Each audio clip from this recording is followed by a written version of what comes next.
Hello and welcome. So I'm sure what brought you here tonight is trying to figure out how best to cash in on this hot real estate market. I mean, things are absolutely insane, but what is it that will give you the most bang for the buck is if, some of the improvements that you would make on the property. Forgive me, but I just got a notification this stream went live.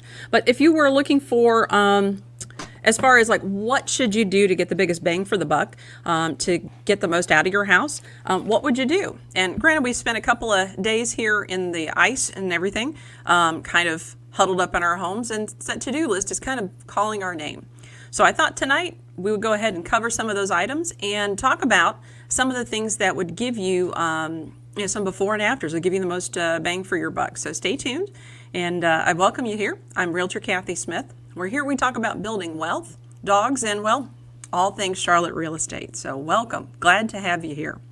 So a couple of things to kind of start off the conversation.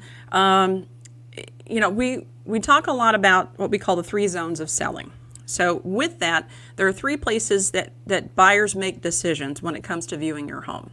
So the first thing is, the first zone that they look at is what we would call, it would be the first zone would be when they drive up in the street out front of the house. That's where they make the decision of, do I need to get out of the house to actually see what's there? Is it worth my time? Is it worth the money? So they make a lot of decisions there based upon curb appeal. So let me show you a couple of the before and afters. So hang on a second, let me bring this one up here, and I'll pop me in the corner so you can see that a little bit better.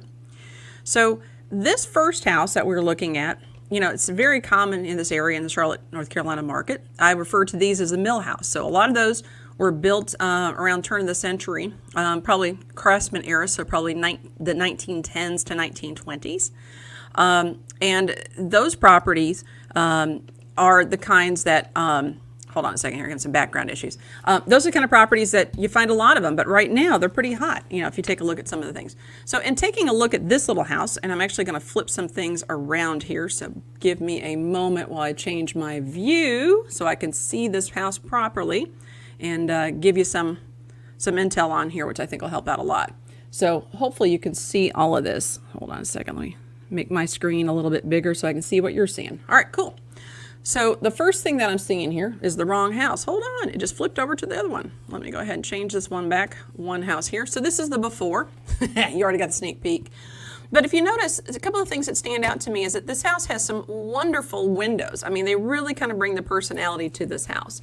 And I'm sure you guys have noticed here, the railings here are those, and I can almost smell my hand from the metal pipe that they put together here typically. I've seen a lot of these older houses. And they've replaced the concrete steps with wooden steps, most likely because the front porch here is truly like a mudroom. So this is probably Midwest, upper Midwest inspired, if not in that area. So that house, there's a lot going for it, but you can't see it in its ugly state. So you've got these unkempt bushes that have become trees. And I'm sure you could see the color of this barrier wall here, a retaining wall. That leads to the sidewalk / driveway. It looks like it's big enough to put a car in. And the masonite or clapboard siding. So, I mean, it's very typical for houses of this era. Granted, the windows are a little larger than what you would typically see of houses of this era. But, there's a lot to be said for making accents of architectural details. So if I were to drive up to this house, if I'm looking at it, I'm thinking, if I'm an investor, sweet, this is going to be a money-making deal for me. If I'm looking at this as a house to live in, it's probably one of those that's like, ooh, I'm not sure if I'm ready to tackle all this. So let's take a look at what they did to give us the after effect. So obviously there's a lot of difference here. But honestly, all they did was paint a couple of things of wood and some plants. So the first thing that you notice is that same area that's right in front, the mudroom, is still there. Let me flip back to the old photo. See, it's there. See the panels there, the 1-2 panels on the very, very front right here? They're still right here. And it's one single pane of glass, so they made it a little simple. And it may just be a reflection from the power lines across the street. But you've got these wonderful, huge windows right here. They're now accented with this wonderful paint color. They've added a couple to kind of pull in the Craftsman period type of styling at the eaves here. So if you notice, the color of the paint that they chose made these puppies stand out. They pulled in the wood, like the honey wood color and they put it into the base of the house, as well as I absolutely love the side railings here. So this kind of gives you a definition. So this makes the front of the house a destination, to look at, versus what we saw before. I don't even know where to start looking. So it's the same house with a lot of paint. They pulled in the earthy tones by painting the retaining wall an earthy color and added a bunch of baby plants. So when you add baby plants versus this one, this looks like a tiny house. This looks like it's a little bit larger. And for the reason that it's scale. So when we look at, say, this tree right here, it makes things look very, very small. But when you look at smaller, like little grasses here and small shrubs, it makes the house look larger. So got the first one we're taking a look at. Let's take a look at another one. So this house, I'm really not 100% sure what's going on with it. So one of the things that I'm kind of curious about is what is underneath this vinyl siding. So it could be that there was brick underneath here. It could be that it was cedar. It could be a lot of different things. But they didn't stay with this in the final result. So I found that interesting that that this vinyl, what it does to me when I'm looking at this, you've got stripes going horizontally. Then from the roof line with the tin, you've got vertical stripes. I am dizzy. I don't know about you guys, but I'm dizzy looking at this.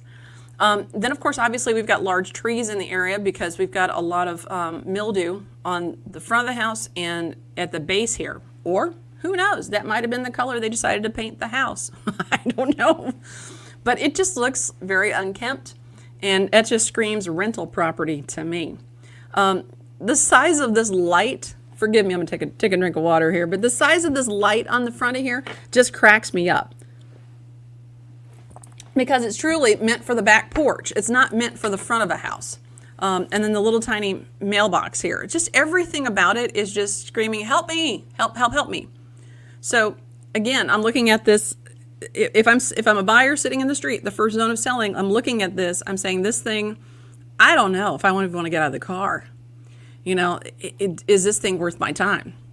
One of the things that we talk about is a second zone of selling, which is having the buyer and the agent standing on the front porch right here. And they're standing there, the agent's fumbling with the lockbox, trying to get it open, and the buyer's standing there looking around, and at that point, they're actually assessing the price of the house. So let's say, for instance, this thing was marketed at $350,000. I don't know what market you're watching this from, but that would be a lot of money for this little house. And I'm not sure I'd be willing to pay that, given what I'm looking at right now. Because, I can see right here, this dark color around here, all this right here is screaming to me wood rot. That discoloration looks like wood rot from a million miles away. So, there's a lot of things that might be wrong with this house. I don't know, but it's kind of one of these things that I'm not sure the value is there. So when buyers are standing at your front door, they're literally looking at every single detail. Now, you may have had the light. It works just fine. It's got enough bugs in there to be an archaeological dig. Or maybe that old nasty brass that the color has faded, and it's not that big of a deal. But to a buyer, they're looking at that and they're making that assumption that everything they see at the front porch is indicative of the entire value of the entire property. So when they look at that, they go, oh, okay, that light looks terrible. You know what? In my head, I've already taken off a couple $1,000s off the price tag of what I'd offer. So that's kind of what they're thinking. So again, little things, pressure washing, painting makes a huge difference. Landscaping makes a ginormous difference as well. So as you're going to see what these folks have done, it's amazing. So here we go. Ready for this, folks? Boom. I'm not kidding you. It's the same house. It's mind-blowing. So take a look. That roof is the same roof that we had before. It hasn't changed. What they have done is the window that's on the right side, if you notice right here, now has a sister on this side. So they've created some symmetry. So they went ahead and added a different window to it.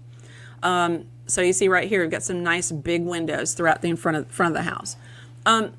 And they've also taken a few details and actually pulled you in. If you're into the photography and things of that sort, talking about the lines, if you notice that the X that's here kind of draws you straight in with the little sidewalk, straight to that front door, which has the squares. So it's very symmetrical, that it kind of just draws you into that front door, which, by the way, is you know, we got two beautiful lantern lights here on both sides.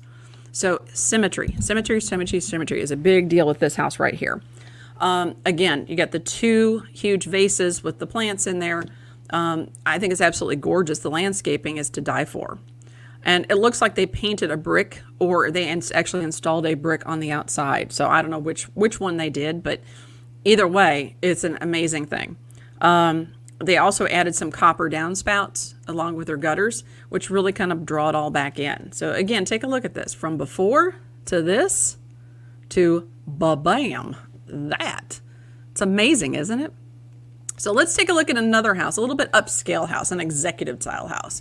And I still have issues with the after on this next set for the reason that there's some more things that I probably would have done that they did not. But these are very simple fixes. So here is your typical, probably mid-1980s to 1990s style, more executive brick home that we all kind of aspire to have. My issue with this, when I look at this, I'm really not sure if I'm looking at the front of the house or its butt, because it kind of looks like the back side of a house to me. Because it looks like this is the back screen door leading you into the backyard. But wait a minute, we've got a mailbox in the front. So apparently that is the front of the house. Unless these folks decided to live backwards. I don't know. This tree is a major issue for me because, I mean, yes, it's pretty with its turned branches and what have you.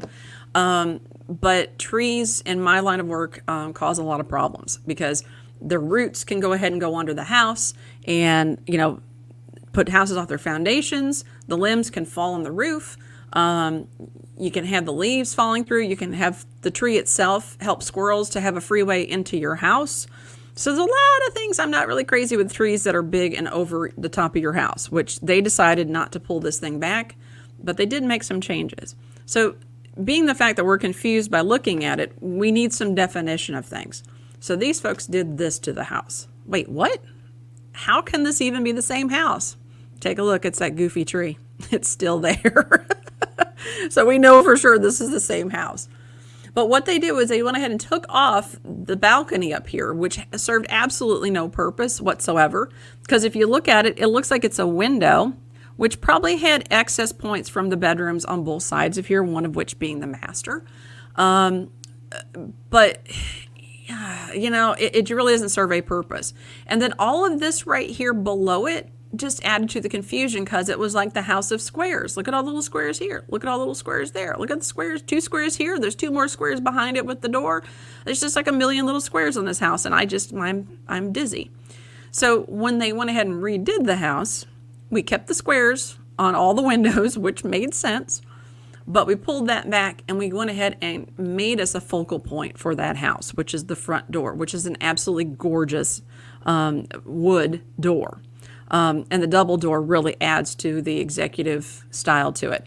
And they pulled what they did on the house all the way out to the curb. So it's a hard to see picture because it's kind of blown out here.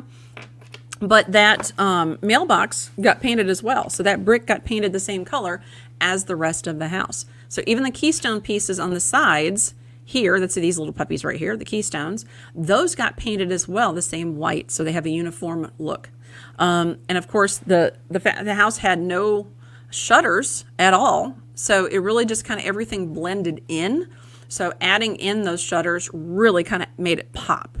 And once again, we're talking about the landscaping. When we take a look at here, you've got these ginormous shrubs, which probably were installed with the builder when the house was built. And then we went ahead and added new shrubs down here, some smaller ones, and 2 ornamental type of shrubs here to kind of give you, again, help your eye to find its way to the front door. And again, it makes that look like a larger house. It's scale, because this thing looks like a short, stocky little house. This looks like a tall, elegant type house. So beautiful, beautiful things that they've done. So if you're standing there at that front door, getting ready to walk in and you're making an assessment of value, I guarantee you, this house will not be valued as high as this one. You'll be excited to walk in the front door of this house. And by the way, folks, if you're enjoying what you're watching here, if you would do me a favor and give me a like and maybe even a subscribe, or share this with your friends, or make a comment below of what you like to see, or as far as like the houses that we're working on here, or what kind of challenges are you having? Are you thinking about putting your house on the market in this crazy atmosphere? And what are the challenges that you're facing? So just let me know. So I've found a treasure trove of photos for an interior. And this is great because it kind of helps us to walk through the entire process of a single house. So instead of doing kind of a shotgun approach like we've done so far with 3 very different exteriors, on the interior we're going to look at one single house. And granted folks, they dumped a ton of money into this house and did a lot of really great things. But on a smaller scale, I think you're seeing the theme that we're looking at: simplicity. You're looking at uniformity, you're looking at balance, you're looking at scale, looking at clean lines. These are the things, and keeping a house, making it look very kept, very well kept as you lead into the house will help you maximize those dollars. On the inside, it's really some cool stuff that I found. But this is a house in Richmond, Virginia, that contracted with an interior designer and contractor, and they were able to supply us with some photos to take a look at the befores and afters. So some of these, I think we may be able to apply it to some of your houses that you currently live in and currently thinking about selling, or we're just going to have fun making fun of some houses. So let's hop on the inside. So this house was built in the mid-'80s, and it's got the typical mid-'80s appeal. So the beautiful black marble, granite, whatever you want to call it, floors as you enter, but it's this 2-story foyer. I mean, it's got some elegance to it. One of the things I really like as far as the design touches is the round trim around these archways. The keystone piece here, I mean, it's very, very beautiful. And I'm sure you guys have seen these little sculpted things down the stairs as well in different open houses and Lowe's and what have you, because they still sell them. Very, very interesting. But the kind of reddish rose colored carpets kind of remind me of funeral homes. For some odd reason, they all seem to still have that carpet. And this right here is not a painting. It's a hole in the wall. Why? Because you've got a 2-story foyer and you've got one little hole right here in the drywall. And apparently there's a second staircase, like a hallway going down here. Why? Why would you have one single hole there with things to hang down? It makes absolutely no sense to me. So we've talked through the 3 zones of selling. We've gone from looking at the house from the street. Am I going to walk inside and take a look at it? I've gone to being at the front door, making the decision of how much it's worth. This is what the buyer's thinking. The third one, this is the first thing buyers will see when they step inside the home. So what they're seeing, what they're smelling, what they're hearing, all the senses, with the exception of taste, because nobody seems to be eating houses these days, thank God, that need to appeal to them in a lot of different ways. And this thing appeals to no one that I can think of, other than maybe somebody who is from 1985 and just loves everything like that. I threw away my blue eyeshadow a long time ago. So when they're here, literally, I used to say like a minute or less. I've had buyers that have walked into a house like this and we've stepped in and not even like 5 seconds and they've stepped back out. They've said, nope, I'm good. So this is the most critical of all 3. This is where they make the decision of whether or not they're going to buy it. And they'll do that very, very quickly. So the thing is that all 3 are very, very important, because the first one gets them out of the car, the second one gets them to the door, the third one gets them inside to make that decision. So I can't say there's one over the other that's more important, but if you don't get them to actually get out of the car, they will never be at this point right now making the decision of whether or not they'll buy it. So these are some real important things. So let's see what these guys did with this house. Are you ready for this? I don't think you are. I mean, it's really impressive. Look at this. Is that not amazing? This is the same exact house. I promise you it is. Take a look at the arched trim here. Same house. Same return right there. So here's the house. Here's it before and after. So I think it's gorgeous. So they opened up that second corridor up here, the second story. So now you don't have that, whatever this action was, I'm not really sure. It looked like maybe they had some artwork or something hanging down. Like some cutesy things. But because you can see the door frame right here to the master bedroom, which is like right there. So this is a very, very simple design to put on. Actually, they use like a light MDF of like 1-bys and just tack them to the wall and paint over the top. It's very, very simple of an approach to add architectural interest. And something else that's really nice about that is when you look at this space before, your eyes don't have a focus. You don't know where to start looking. There's just so much awful. But the space is very nebulous. If you look at it here, your eyes have a definitive space to look. Like it identifies how large and grand this entryway is. This really kind of downplays it. You really just want to walk through this and move on and see what else is in the house. You don't really want to stick around to what is in here. But this one, you actually want to take a moment and really appreciate this foyer as you walk into the home. So amazing stuff. So let's keep going on. So there are some other areas of the house which are always going to be focal points for any buyer walking in. They can always get by with a smaller bedroom here and there, or maybe even a yard that's not as great. But you're going to be looking at your living rooms, your kitchens, and your master suites as the most critical parts of the entire house. So we've highlighted a few of them here. So when we left this space and walked into the living room, here's what we get to see. Ah! So this reminds me of so many houses like in South Charlotte. Raintree, for instance, I'm shouting, I'm calling you out because there are a lot of houses still with this fireplace there. And, you know, and this doorway, both of these doorways, they are trimmed in a wood. Now, before I rip on this, let me get a drink of water because I got to be kind about this.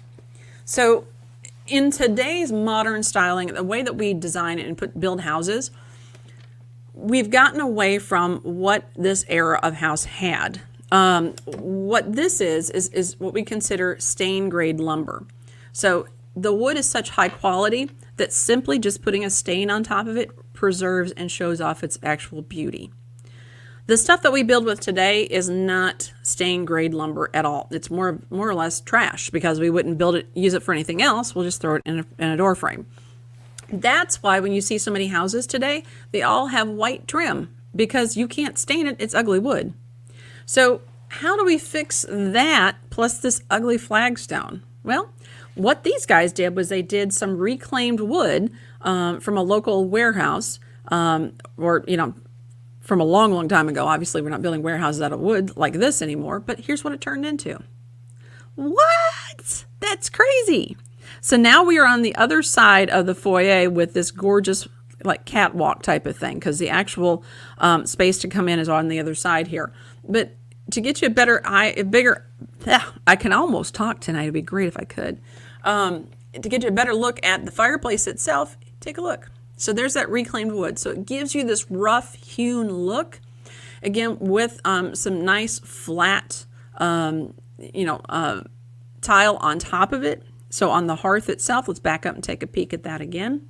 So you've got some wonderful elements of design here. So you've got some softer approaches with the carpet here, with the chairs, but then you've got the rough hewn of the wood, and then you've got the sleek styling of the tile on top of it.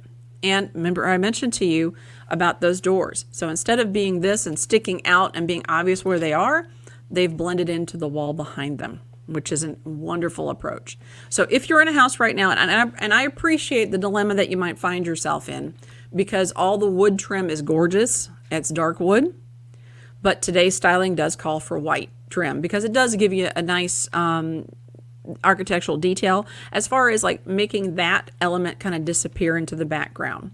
So I know it's tough to paint that stuff, but that's kind of where we are in today's styling. Even the baseboards are the same way as well. So let's take a look at another angle here. So if we're in this living room right here, let's turn around. Oh my Lord. It is nothing but a wood museum. And the thing that's killing me is this right here. That's got to go. Like this, no, it's not going to work. A spiral staircase from above. Y'all got a staircase somewhere else in this house. I know it. This is not the only way downstairs. And this atrocity is all I can look at right here because it matches this ugly thing on the other side of the room. No, no, no, no. But I guess they did that so that way that you could have an actual defined dining area in the kitchen that wasn't in the middle of foot traffic. Okay, whatever. But I'll say this about this house, the way this thing was designed, I think it's got a wonderful, ample use of light. Looking at these windows right here, you got skylights as well. This is also French doors leading out to the back deck. And again, coming out of the kitchen area, you've got the same. So it's got some really nice elements to it. Plus you've got a cathedral ceiling in here. And not to mention you've got, this on the other side. So, I mean, it's got some real pretty stuff going for it. It's got good bones, as we would say. So let's see what they did to make this thing a little bit better. Oh, thank you very much. That staircase is gone, baby, gone. And now you can actually, enjoy the light that comes into this room. You can see the fireplace is right here. And so it all kind of leads into one glorious space that has a central cohesive feel to it. Because before it was kind of chunky in its own way. It was all just wood and just kind of like, too much brown for me. So I do like the fact that these guys decided to use black on the railings, as well. But they didn't do all of them. They let some of the spindles white, but the actual railing itself black. So it just really adds an extra element of color. But using that great element of light, this room is still taking advantage of all of that. So let's step into the kitchen, the heart of the kitchen, the heart of the home. And again, this nasty staircase nightmare that we had. Did I mention that this was the kind that you could put plants in before? Yes, that was all the rage back in the 80s, to have spaces where you could actually have things growing inside the house. So having your own pots in your house were not enough for your, impatiens and what have you might have. This one actually allowed you to have a planter that was built in, which is just awful. Okay, let me bring this thing back because that's just way too much awful, too close. So this again, it's all brown. Everything blends in, brown, brown, brown, brown, brown. And it almost looks to me like that fridge may be mirrored. Boom, chicka, wow, what? Yeah, that's crazy. Not a fan. Can't say I'm a fan of that. No, don't like that. And then we had a big thing for a while where desks were really important and having an area here. I'm surprised there's not a desk here, but this is like a lower cabinet as well. You have the wraparound U-shaped or J-shaped kitchen island type thing going on. No. And then, of course, it looks like you went to the Cheers bar and picked up a light. And I just realized this thing is not going to forward because I zoomed in. Give me just a moment here and let me get this pulled back up. Here we go. And let's get back into our craziness. So let's go ahead and pull that up. Let's see if I can get this thing going again. Bear with me just 1 second, because that's what happens here on live streams. All kinds of craziness. That's what happens. All right, so we've looked at that crazy kitchen. All right, now it's back up. All right, now we got it. Hold on, folks. That's why we love live streams, right? All right, there we go. All right, awesome. All right, so here we are back in that crazy kitchen. Now let's step back into what it became. Oh, thank God. So the staircase is gone. That opens up that space, and they've actually sized the dining room table. And this is just a interior decorator type thing. They made the table the right size for that space. Because if you noticed, like this one was an odd shape, kind of a round ovalish thing, but it looks like they had all kinds of room over there. This one gave you that space, but it actually utilized it a little bit better, like it squared it off. And instead of having the J-shaped island, which nobody really uses or really is crazy about, we went ahead and axed that and made an island in there. So let's go ahead and take a peek a little closer. So this was the before. Need I say that? Yeah, so we had the double ovens over here. You have a dishwasher, and it looks like a trash compactor in this house, and then the good old Jen Air range on top. And then the scalloped edge trim up here, which hid the fluorescent bulb above the sink. So that was a carryover from like the 1960s. They used to do that a ton, and so moving up 20 years, they still continue to do it in some builds. So now, let's see what they did with this. What? Isn't that amazing? So with that, they were able to, got the island with the matching countertops, went ahead and got rid of the trash compactor because we really don't need that. What we've got instead, are some drawers that make a lot more sense, a lot more useful space for us.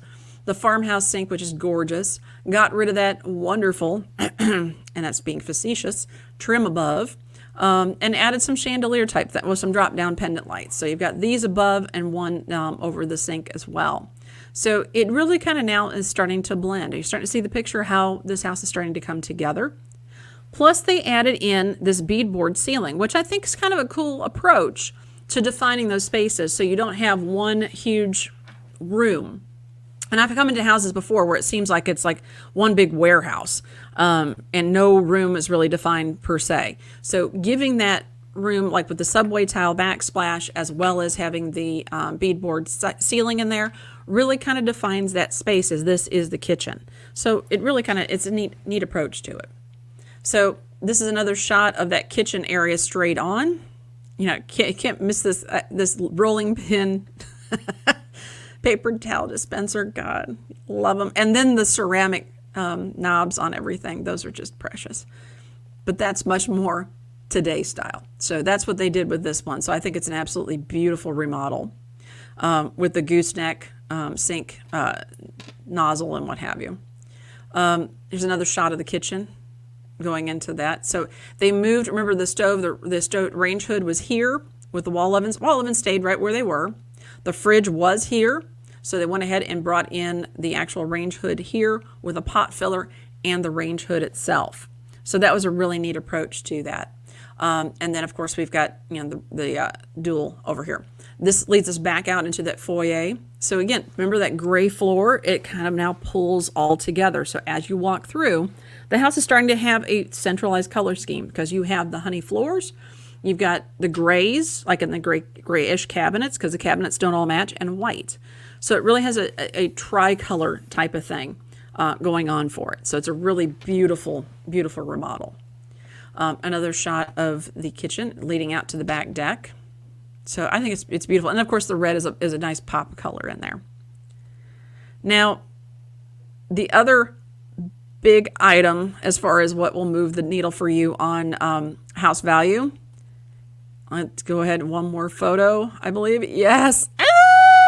Is the master bedroom and bathroom. So this actually was a lower level of the house that they decided to convert into a master bedroom, which had some very interesting angles to it, which I found interesting because it's a very large modified tray ceiling in here. But you got the sitting room over here. So I thought that was kind of cool. But of course that green, what the hell? That green with the kind of the blush pink walls, no, that's got to go. So they did. Boom, here we go. So they brought again that theme back, was that beadboard ceiling from the kitchen. They put it in here as well. So got the huge windows in the back, all the ample light coming in from the sitting room outside. And let's step out to that sitting room so you get an idea what it looks like. So, and it has its own little area outside in the backyard. So pretty cool, huh? So I thought you might like that one. Now, looking back into the bedroom, there you go. Pretty neat, huh? Well, let's look at the master bathroom. You know what's coming, guys. Ah! The green carpet is back. So that lovely, yeah. So they decided they put a chandelier in here so you wouldn't notice the carpet. Yeah. And the vanity, you had your makeup area here, single sink instead of the dual. And that's one of the things that they've found, that women appreciate a dual sink vanity. Well, guys do too, but they appreciate their husbands or their significant other's whiskers to be in somebody else's sink, not theirs that they typically use. So that, for marital bliss, fellas, just letting you know that right now. And then the oversized, not really oversized, but the overdone jetted tub. So the thing about this is, and I don't even know where this whole idea got started, that you have the tub itself and then you have all this stuff built around it. like maybe seating areas around the tub or something. I don't know. It's crazy. But yeah, it's just, no, this whole thing. And then carpet in the bathroom, bad idea, just terrible idea. If you notice right here that there is, in this reflection of the mirror, that probably over here is where you'll have your master shower. So it's separate tub and separate shower. So they decided to go ahead and switch that puppy around to that. Once again, my eyes are happy. So they sized the tub appropriately for the windows in which it sits under. And once again, they brought in that beadboard ceiling and added some skylights in here. Or they may have just redone the skylights that existed. I'm not sure which they did. But they actually added it. I've got the last picture in here of that vanity so you can kind of see what it looks like. But it's a really neat look to it as well. So here's another shot of the before with that tub. And this is what I'm talking about, is all this like putting candles or having friends come over and treat it like a hot tub. I'm not sure what they're really doing here. But that was a big deal in like the mid 80s to early 90s. Like they did a lot of that kind of stuff. And it really was ostentatious and nobody really used it. So it was kind of crazy. Oh, there's your skylight. So they just redid the skylight when they redid the house, when they remodeled. So when they redid it, that's what it became. So again, very, very beautiful and very useful. This is more of a useful tub than what was there before. Can't tell you how many clients I have come across that we've encountered a tub like this, and they said, first thing we're going to do is rip that out. And I asked them why, and they said, because it's just nasty to be sitting in somebody else's jetted tub. They'd rather have something more clean and easy to keep clean than that. And there's the shower right here next to it. So here's the vanity that they installed with the additional cabinets for linens and what have you. So hopefully you really enjoyed that look at, hold on, let me roll my screen across here. Hold on. I got too many monitors going and what have you here. But hopefully you enjoyed taking a look at some of these things that people are doing to improve their homes. And as far as what works in today's market. So obviously today's a crazy market. And with that being said, there are still some things that we can do to increase the price of the house as far as the value is concerned, the appraisal value when the appraiser comes in, or just if somebody comes in as a cash buyer, just for what they may be interested in as far as, the price that they would offer given what your condition of your house is in. So these are some things to think about. And if you happen to be in the Charlotte, North Carolina area, so that includes Fort Mill, Rock Hill, as well as Charlotte, Cornelius, Pineville, Mooresville, Mint Hill. I could name all the towns, but I'm not going to because you know where you are. But if you're in that area, give me a call. And I've actually put my number back up on the screen here. And check me out on my other forms of social media. And I'm known as Realtor Kathy Smith. So be sure to look me up, give me a message. And if you like this broadcast, give me a thumbs up. And if you could subscribe, because I'd love to have you along on the next Monday Night Live. So again, guys, thanks for joining me. I appreciate it. I'm Realtor Kathy Smith. Today we're going to talk about building wealth, dogs, and all things Charlotte real estate. And I think we accomplished that pretty well. So thanks again. Have a great night.